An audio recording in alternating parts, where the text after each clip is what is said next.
A graça e paz, bem-vindos a mais um devocional, mais um momento em que nós paramos para ler a palavra de Deus. Estamos lendo a Bíblia de Gênesis até Apocalipse. No fim do ano devemos terminar de ter lido a Bíblia inteira e sempre refletindo naquilo que o Senhor tem para as nossas vidas. Vamos começar com uma oração? Senhor, obrigado por mais essa oportunidade de ler a Tua palavra, que o Teu Espírito nos guie nessa leitura para que nós possamos ouvir a Tua voz, para que nós possamos compreender a Tua vontade e para que nós possamos aplicar isso em nossas vidas, para que nós nos tornemos mais parecidos com Cristo. Isso que eu te peço e te agradeço em nome de Jesus. Amém.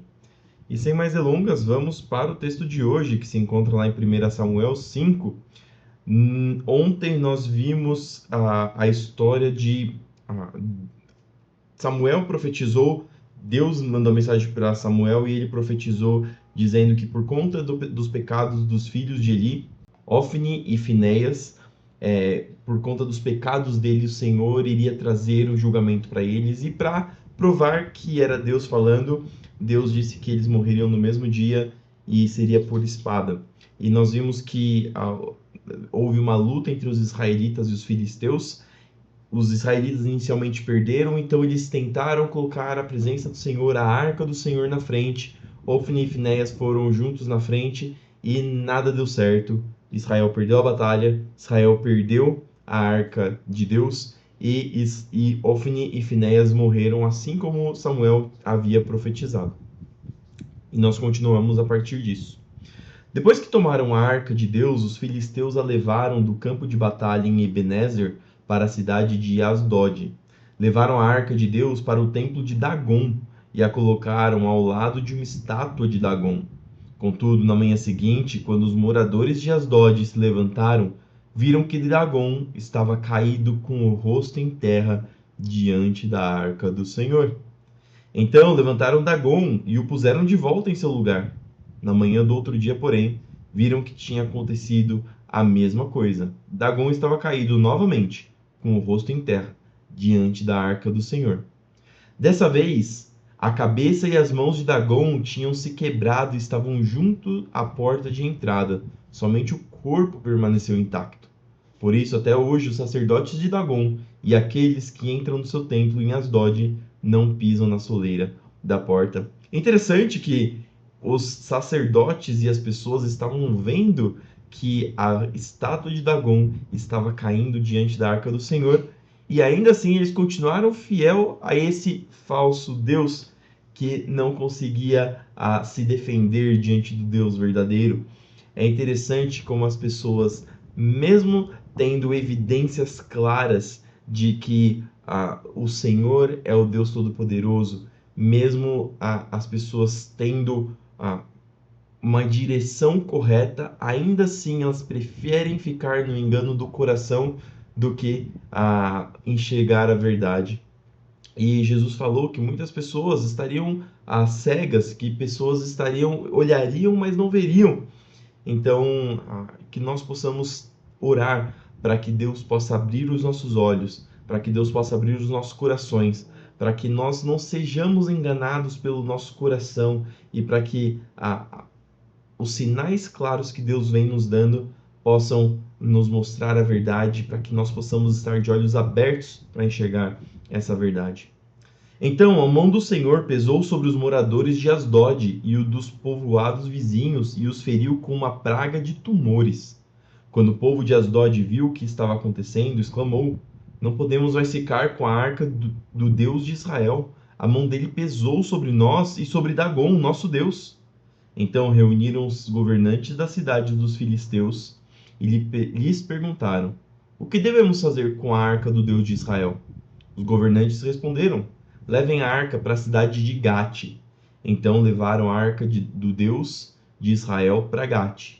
Mas quando a arca chegou a Gate, a mão do Senhor pesou sobre a cidade, ferindo com uma praga de tumores os homens de lá, tanto os jovens como os velhos, e houve grande pânico. Por isso enviaram a arca de Deus para a cidade de Ecrom. Mas quando os habitantes dali viram que ela entrava na cidade, exclamaram: por que estão trazendo a arca do Deus de Israel para cá? Querem matar todo o nosso povo? Reuniram mais uma vez os governantes filisteus e suplicaram: mandem a arca do Deus de Israel de volta para sua própria terra, para que não nos mate. todo o nosso povo, pois a mão de Deus já pesava sobre a cidade e um pavor mortal se espalhava por todo lugar. Os que não morreram foram afligidos com tumores, e o clamor da cidade subiu até o céu. Ao todo, a arca do Senhor permaneceu 7 meses em território filisteu. Então os filisteus chamaram seus sacerdotes e adivinhos e lhes perguntaram: O que faremos com a arca do Senhor? Digam-nos como devemos mandá-la de volta para sua própria terra. Eles responderam: Se vocês vão mandar a arca do Deus de Israel de volta, enviem com ela uma oferta pela culpa, para que cesse a praga. Então, se forem curados, saberão que foi a mão dele que causou a praga. Que tipo de oferta pela culpa devemos enviar? Perguntaram os filisteus.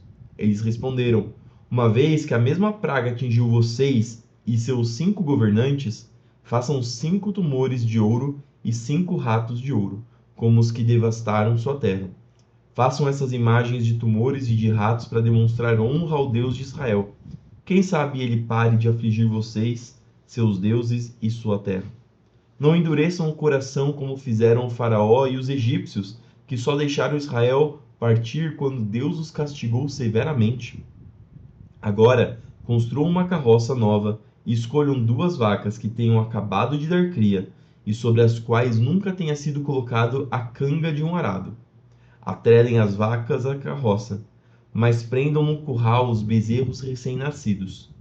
Coloquem a arca do Senhor sobre a carroça, e ao lado dela ponham uma caixa com os objetos de ouro que vocês enviarão como oferta pela culpa. Então deixem as vacas irem para onde quiserem. Se elas atravessarem a fronteira de nossa terra e se dirigirem para Bet-Semes, saberemos que foi o Senhor que trouxe sobre nós essa grande calamidade. Do contrário, saberemos que não foi a mão dele que pesou sobre nós, mas que isso aconteceu por acaso. Os filisteus seguiram as instruções, atrelaram 2 vacas à carroça e prenderam no curral os bezerros recém-nascidos. Colocaram sobre a carroça a arca do Senhor e a caixa com os ratos de ouro e os tumores de ouro. E de fato, as vacas não se desviaram, nem para um lado nem para o outro, mas seguiram direto pela estrada para Bet-Semes, mugindo por todo o caminho. Os governantes filisteus as acompanharam até a fronteira de Bet-Semes.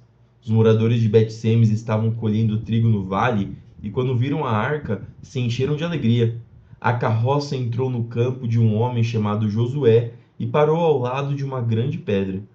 Então o povo quebrou a madeira da carroça para fazer fogo, matou as vacas e as ofereceu ao Senhor como holocausto.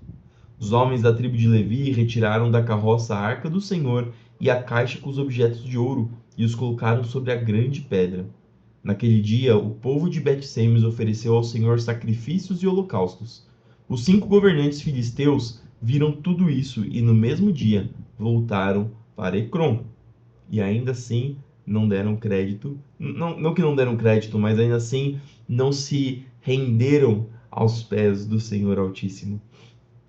Os 5 tumores de ouro enviados pelos filisteus ao Senhor como oferta pela culpa eram presentes dos governantes de Asdod, Gaza, Ascalon, Gate e Ecrom. Os 5 ratos de ouro representavam as 5 cidades filisteias e os povoados ao redor, controlados pelos 5 governantes. A grande pedra sobre a qual a arca do Senhor foi colocada se encontra até hoje no campo de Josué, de Bet-Semes, como testemunha do que aconteceu ali.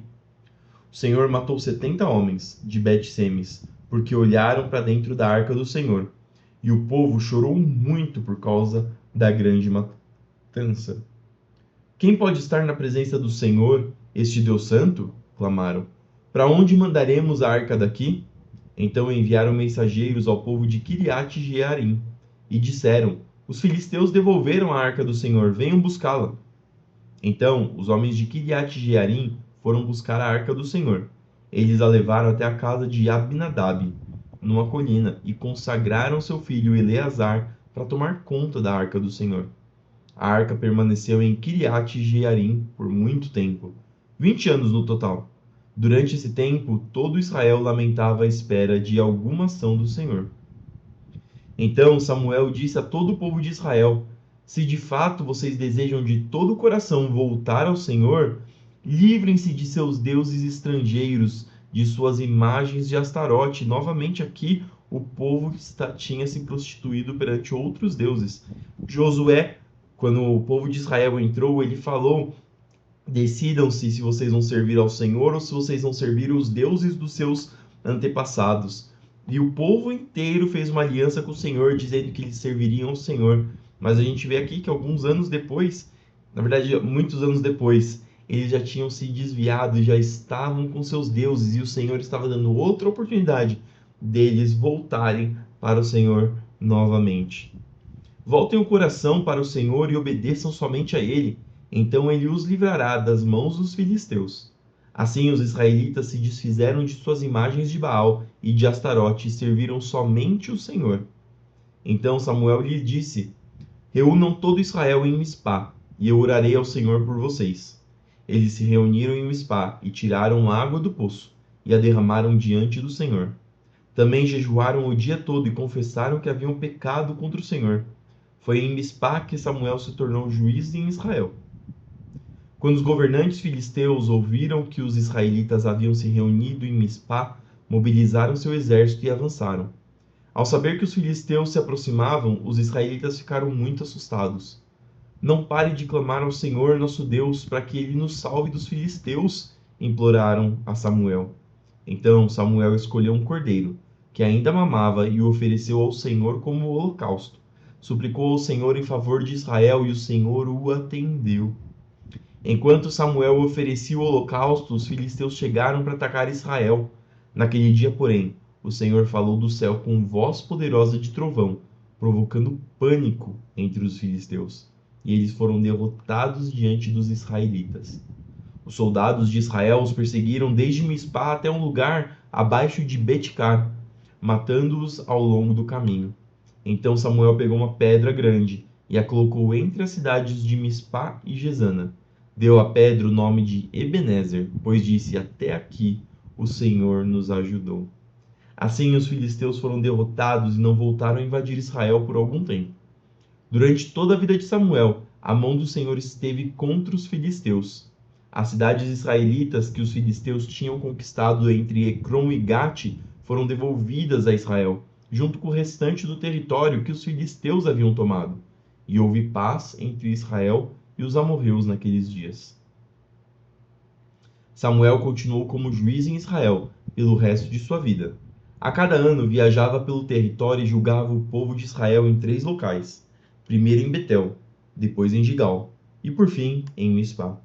Então voltava para sua casa em Ramá, de onde liderava Israel como juiz. Ali Samuel construiu um altar ao Senhor. João 6, do 1 ao 21. Depois disso, Jesus atravessou o mar da Galileia, conhecido também como Mar de Tiberíades.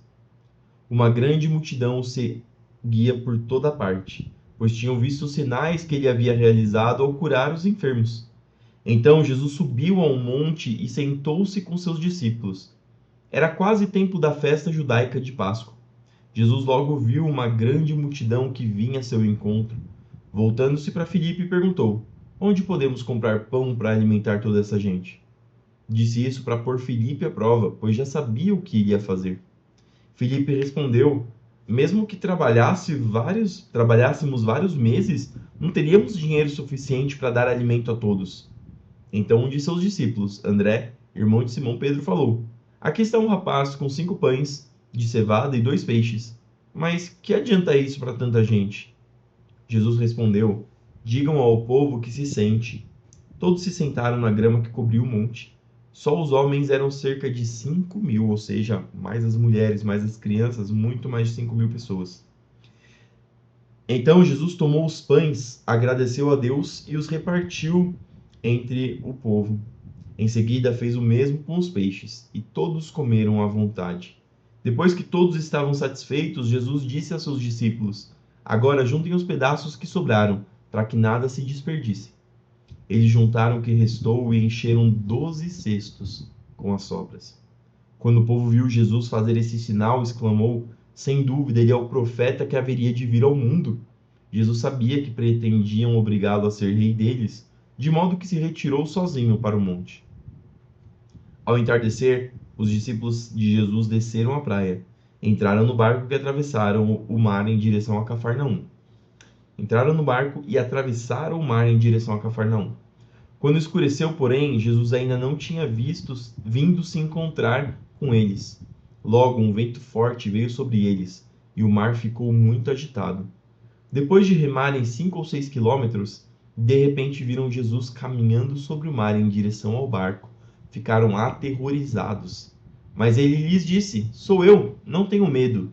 Eles o receberam no barco e logo em seguida chegaram ao seu destino. Salmo 106, do 13 ao 31.